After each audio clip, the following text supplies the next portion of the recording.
क्या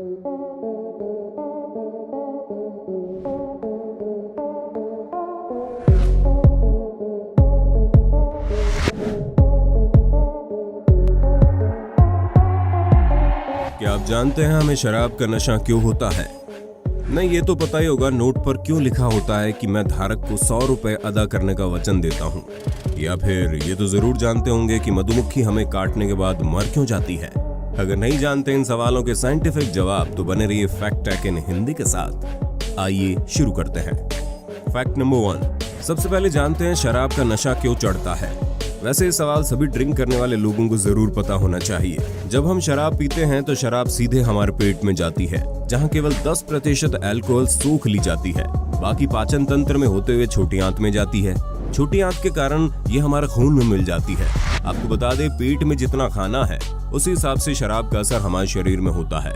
इसके पीछे की वजह है हमारी छोटी आंत का पेट से अलग होना। दरअसल जब हम खाना खा लेते हैं तो पेट भरने के बाद पेट से जुड़ी छोटी आंत का मुंह बंद हो जाता है। छोटी आंत के इस मुंह को प्लूरिक स्फिंक्टर कहते हैं, जो छोटी आंत को पेट से अलग करता है। इसलिए जब हम खाली पेट में शराब पीते हैं तो शराब की मात्रा बहुत जल्दी और ज्यादा मात्रा में खून में घुलने लगती है, क्योंकि उस समय प्लूरिक स्फिंक्टर का मुंह खुला होता है। पेट से भरा होने के कारण पाइलोरिक का दरवाजा बंद मिलने के कारण अब शराब खून से होते हुए ऐसे अंगों की ओर बहती जाती है जहां खून का बहाव ज्यादा होता है।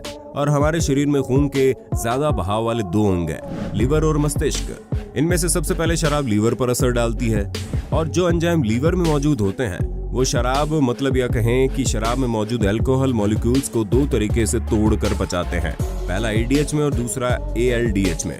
एएलडीएच एंजाइम एसिटिल्डिहाइड जहर को भी तोड़कर एसीटेट में बदल देता है। ये एसीटेट जहरीला पदार्थ नहीं होता, मतलब नॉन टॉक्सिक पदार्थ होता है। जैसे जैसे खून का बहाव हमारे शरीर में चलता रहता है वैसे वैसे लीवर शराब को अपने से लगातार दूर करता रहता है, और ये शराब खून के बहाव के साथ मस्तिष्क और दूसरे अंगों में पहुंच जाती है। अब मस्तिष्क में शराब पहुंचकर यहीं से नशा चढ़ना शुरू होता है। आपको बता दें, हमारे ब्रेन के अंदर न्यूरोट्रांसमीटर केमिकल होता है। ये केमिकल हमारे बिहेवियर, इमोशंस, थॉट्स को कंट्रोल करता है। आसान भाषा में कहें तो न्यूरोट्रांसमीटर का उपयोग शरीर के एक हिस्से से दूसरे हिस्से में सिग्नल भेजने का काम होता है। और जब हम कोई नशा करते हैं तो उसे जरूरत से ज्यादा करने लग जाते हैं, तो हमारे दिमाग में ये न्यूरोट्रांसमीटर केमिकल असंतुलित हो जाते हैं, क्योंकि शराब मस्तिष्क में पहुंचकर न्यूरोट्रांसमीटर को तोड़कर गैस में बदल देता है, जो ग्लूटामेट में बदल जाती है, जिसकी वजह से मस्तिष्क की न्यूरो सुस्त पड़ जाती है और बातचीत करने के सिग्नल देने के लायक नहीं रहते। इसलिए जो इंसान कम शराब पीता है वो रिलैक्स हो जाता है और थका हुआ महसूस करता है, और जो इंसान ज्यादा मात्रा में शराब पी लेते हैं उनको जल्दी नींद आने लगती है और वो होश खो बैठते हैं। उनको ये भी पता नहीं होता कि वो क्या बोल रहे हैं, क्या कर रहे हैं। फैक्ट नंबर 2, नोट पर क्यों लिखा होता है कि मैं धारक को 100 रुपए अदा करने का वचन देता हूँ। किसी भी नोट पर रिजर्व बैंक ऑफ इंडिया ये कथन इसलिए प्रिंट करती है क्योंकि वो जितने रुपए की नोट छापती है उतने रुपए का सोना वो अपने पास रिजर्व कर लेती है। वो धारक को विश्वास दिलाने के लिए कथन लिखती है कि यदि आपके पास 100 रुपए का नोट है तो इसका मतलब है कि रिजर्व बैंक के पास आपके 100 रुपए का सोना रिजर्व है। इसी तरह से अन्य नोटों पर भी ये लिखा होने का मतलब है कि जो नोट आपके पास है आप इस नोट के धारक हैं, और उसके मूल्य के बराबर आपका सोना रिजर्व बैंक के पास सुरक्षित रखा है, और रिजर्व बैंक वो सोना उस नोट के बदले आपको देने के लिए वचनबद्ध है।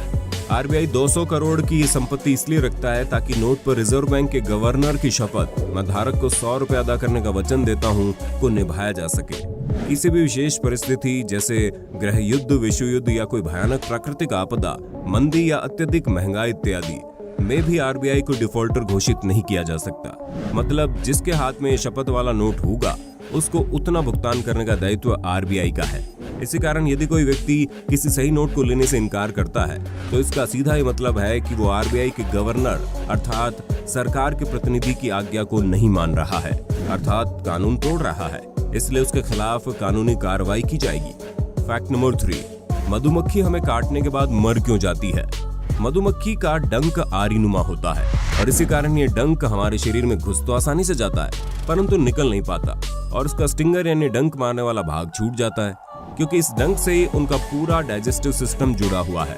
अब जैसे ये डंक मारती है, ये उसे शरीर से निकाल नहीं पाती। इसी चक्कर में न सिर्फ उसका डंक टूटता है, बल्कि उसके साथ उसकी आंत, पाचन तंत्र और मांसपेशियां भी क्षतिग्रस्त हो जाती हैं या फिर टूट के बाहर आ जाती हैं। और इसी कारण मधुमक्खियां डंक मारने के बाद मर जाती हैं। तो दोस्तों, आज की वीडियो में बस इतना ही। वीडियो देखने के लिए धन्यवाद।